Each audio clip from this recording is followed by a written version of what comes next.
To alhamdulillah, wannan Kaulaha tsohuwar gari kenan da ake ce ma Launa, inda gidan mahaifin Shehu Ibrahim Yas radiyallahu ta'ala anhu, waton Sheikh Abdullahi mahaifin Shehu Ibrahim, inda gidan nasa yake.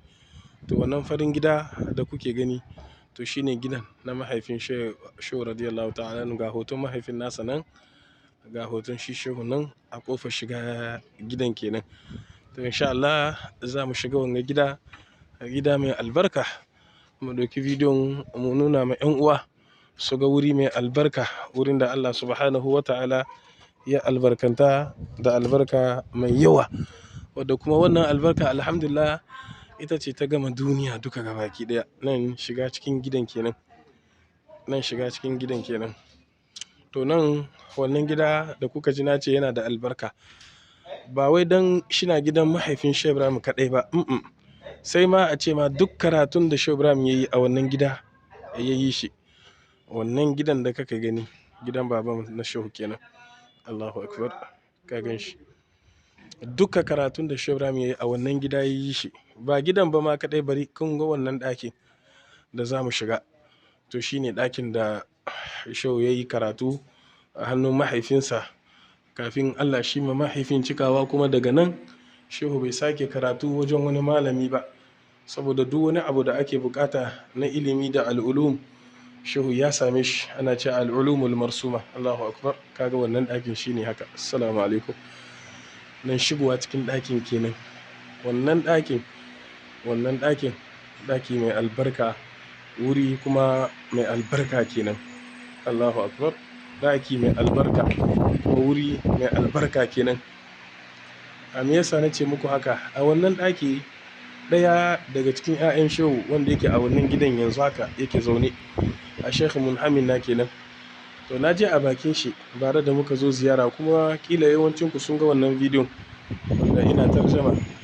Yake cewa yayansa Baba Lamin ya gaya masa cewa, Shehu Ibrahim ya gaya ma Baba Lamin cewa kullu ma siwa al-Qur'an ta'allamtuhu fi hadhihi al-ghurfa.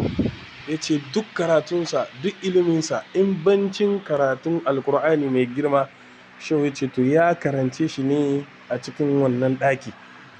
To don Allah, ɗaki mai albarka na wannan ɗaki ko ba mai albarka ba? Albarkatu dai kai, ba albarka ɗaya ba. To shine wannan ɗaki. Kuma Shehu Al-Munhamina ya ce kuma gine-ginen shine ba a canza ba. Ya ce kuma wannan labulaye da shimfiɗu su ɗaya an ka canza, amma wannan tsohon gado tun zamanin Shehu Ibrahim ne.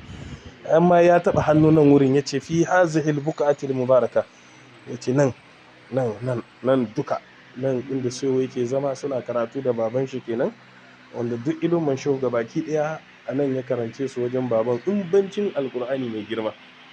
To dan shi ne nake cewa wuri mai albarka. Kuma ni hankali na ya bani cewa ma duk wani wanda Allah bai kaddara da albarka ba bai samun shigo nan.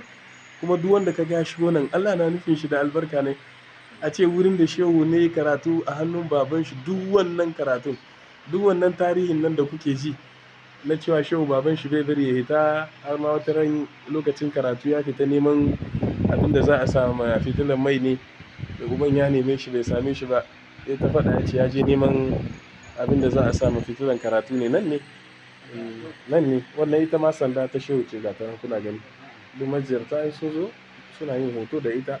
Na bara ma duk mun yi hotuna da ita, kamar yadda bana mun kai hotuna. Wannan mun yi tsaraba ne domin mu tura ma 'yan uwa. Mun ziyara mun yi da sunan mu da sunan 'yan uwa, duka wuri nan mai albarka da dama ta game kowa da kowa ba, sai dai a ce ta ƙara, domin ilimin Shehu ya amfani kowa da kowa. To nan na an ka ɗauki wannan ilimi. Za mu tsaya mu yi addu'a. Mun gode Malam Mustapha da kai ne ka buɗe mana wajen muka shigo. Wannan Malam Mustapha hadimin nan gidan, hadimin Shehu Munhamin na ne. Za mu tsaya sai mu